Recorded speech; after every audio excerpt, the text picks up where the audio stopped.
Winnie the Pooh, and Tigger too.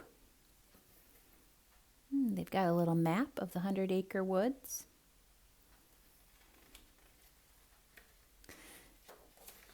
One morning, Winnie the Pooh was on his way to visit his friend Piglet. Although Pooh's head was stuffed with fluff, he was a cheerful fellow. As he walked through the woods, he was humming a song to himself. Pooh didn't look where he was going. All of a sudden, someone bounced into him. Pooh found himself flat on the ground. Tigger was sitting on his tummy. "Hello, Pooh," said Tigger. "It's a fine day for bouncing." Tigger helped Pooh get up. "Thank you, Tigger," said Pooh. "I was just thinking it's a fine day for going to visit Piglet." "I was on my way to see Rabbit," said Tigger, "but I'll come along with you." And Tigger bounced away. Tigger bounced on ahead of Pooh. He bounced so fast, boing, boing, boing, boing, boing, boing, and he bounced so far that he bounced right into Piglet. "Tigger!" cried Piglet. "You scared me." "I'm sorry," said Tigger. He helped Piglet get up. "Now I'm off to see Rabbit," said Tigger. "Why don't you and Pooh come with me?" And he bounced away again. Boing, boing. Tigger bounced. Uh-oh, look at this. Here he comes. Oh! Tigger bounced into Rabbit's garden. Rabbit was busy counting his carrots. Suddenly, Tigger bounced on top of him. "Hello there, Rabbit," said Tigger. "Tigger, you're a pest!" cried Rabbit. When Pooh and Piglet reached the garden, they helped Rabbit to his feet. Rabbit was very angry at Tigger. "Why are you always so bouncy?" he cried. I don't think Tigger's meaning to be mean, but that still wasn't a very kind way to say hello to Rabbit. Oh, no. "Bouncing is what I do best," Tigger said, and he began to sing. "The wonderful thing about Tigger is, Tiggers are wonderful things. Their tops are made of rubber, their tails are made of springs. They're bouncy, trouncy, flouncy, founcy, fun, fun, fun, fun, fun. The most wonderful thing about Tigger is, I'm the only one." By the time Tigger bounced away, Rabbit's whole garden was ruined. I think Tigger means well, but that is not kind. Later that day, Rabbit came up with a splendid idea for unbouncing Tigger. He told Pooh and Piglet about it. "We will take him on a long explore and leave him in the woods," said Rabbit. "When we go back to get him the next morning, Tigger will not be so bouncy." "That's a splendid idea," said Piglet. "What do you think, Pooh?" But Pooh was sitting in a cozy chair, and he had fallen fast asleep. Piglet poked him. "I think it's a splendid idea," said Pooh, after Piglet told him all about it. The very next day, Rabbit, Pooh, and Piglet took Tigger into the woods. "When we come back to Tigger tomorrow," said Rabbit, "the bounces will all be gone. He'll be a sad Tigger, a sorry Tigger, a Rabbit, I'm so glad to see you, Tigger." Tigger bounced farther and farther away. He did not know about Rabbit's idea to leave him in the woods. Do you think this is a kind thing that they are doing to Tigger?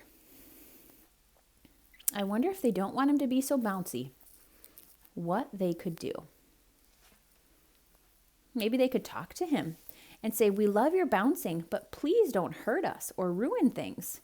Bounce a little more carefully." The three friends found a hollow log. "Quick," said Rabbit, "hide inside." They climbed into the log. Tigger soon came back to look for them. "Hello," he called. No one answered. Tigger stood on top of the log. He called to his friends again. They still didn't answer. "They must be lost," thought Tigger, and he bounced away to find them. As soon as Tigger was out of sight, Rabbit, Pooh, and Piglet started home. After a while, they came to a sand pit.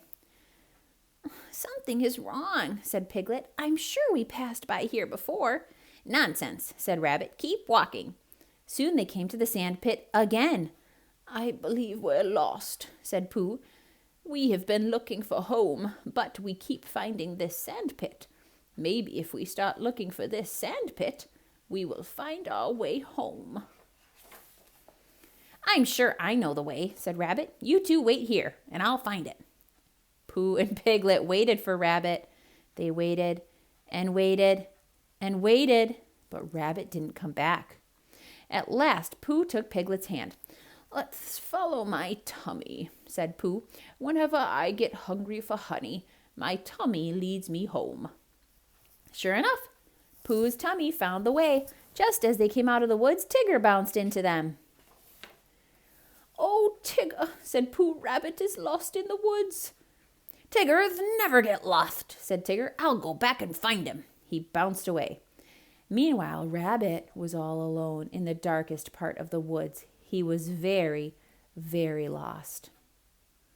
Every time he looked around, he thought he saw someone watching him. He heard all sorts of scary sounds. Peck, peck, peck, peck. Sss, woo-hoo. Then Rabbit heard someone creeping in the bushes. "Help, Pooh! Help, Piglet!" he shouted. Suddenly he was bounced to the ground. "Tigger!" Rabbit cried. "I am so glad to see you." Tigger led Rabbit out of the woods.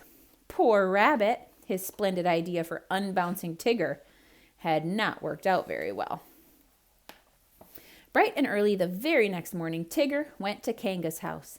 Kanga was busily sweeping the yard. "May I take Roo for a walk with me?" asked Tigger. "Of course, dear," said Kanga. As Tigger bounced along, Roo rode on his back. "Can Tiggers climb trees?" asked Roo. "That's what Tiggers do best," said Tigger. "I'll show you." Tigger found a tall tree, and he bounced from branch to branch. Boing, boing, boing, boing, boing. He bounced up. "Ooh, Tigger!" squealed Roo. He bounced higher. "Ooh, Tigger!" Roo squealed again. He kept bouncing higher and higher. Soon they were near the top of the tree. When Tigger looked down, he was very scared. "How did this tree get so high?" he cried. "Isn't it fun?" said Roo. "No," answered Tigger. "I forgot to tell you, Tiggers can't climb down." "Hooray!" squealed Roo. "We'll stay here forever."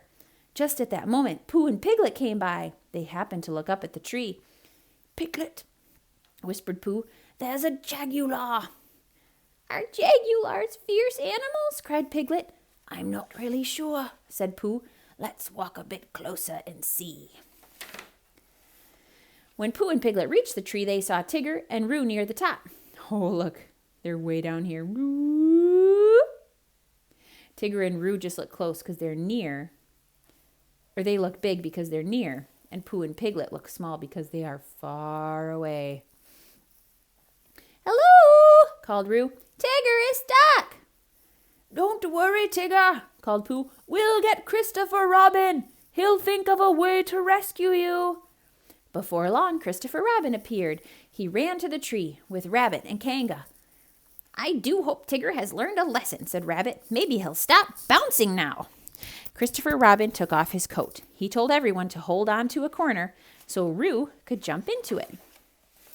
After Roo came tumbling down, Christopher Robin called up to Tigger. "Now it's your turn to jump," he said. "Tiggers don't jump, they bounce," said Tigger. "But if I ever get down from here, I promise to never bounce again." "Did you all hear that?" cried Rabbit. "He promised to stop bouncing." Tigger closed his eyes and let go of the tree. Down, down, down he fell. He landed on the coat with such a thump that everyone fell backward. Tigger was happy to be down. He started to bounce.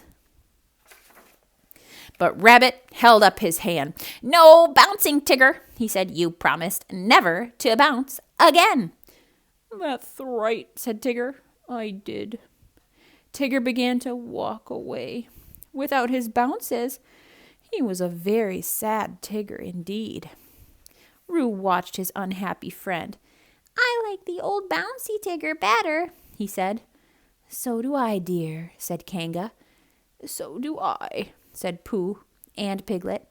Everyone looked at Rabbit. "Well," said Rabbit, "so do I guess." All of a sudden, Tigger came bouncing back. "Do you really mean it, Rabbit?" he cried. "May I have my bounces back?" "Yes," said Rabbit, "I really mean it." "Hooray!" said Tigger, and off he bounced, happy to be his bouncy old self again. Boing, boing, boing, boing, boing. The end.